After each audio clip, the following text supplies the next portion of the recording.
Les primeres Olimpiades. Les primeres Olimpiades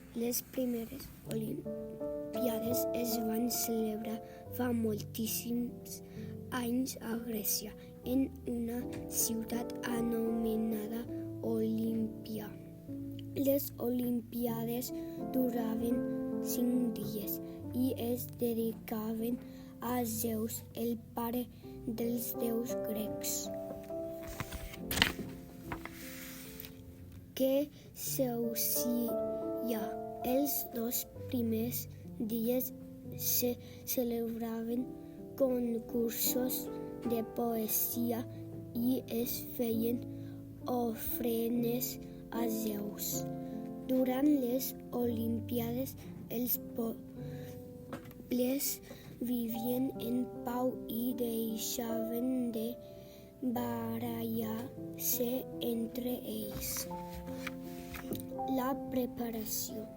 Els altres passaven mesos preparant-se en els gimnasos perquè només podien competir els millors. Quan per fi començaven els Jocs, Olímpia s'omplia de gent que s'allotjava en tendes de campanya.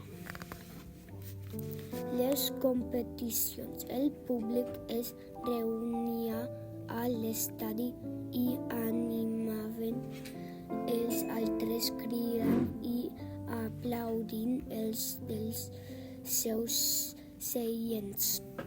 Els habitants de Grècia antiga els agradaven molt les curses. Les més emocionants eren les de carros. La recompensa. Altres esports eren el llançament del disc i de la javelina, el salt i la lluita. Els guanyadors rebien una corona de fulles d'olives i tothom els tractava com si fossin herois. Es feien famosos per a tota la vida. En la utilitat. Avui dia els millors esportistes del món competeixen en les Olimpiades i les persones discapacitades també. Demostraven que són grans esportistes en els Jocs Paralímpics.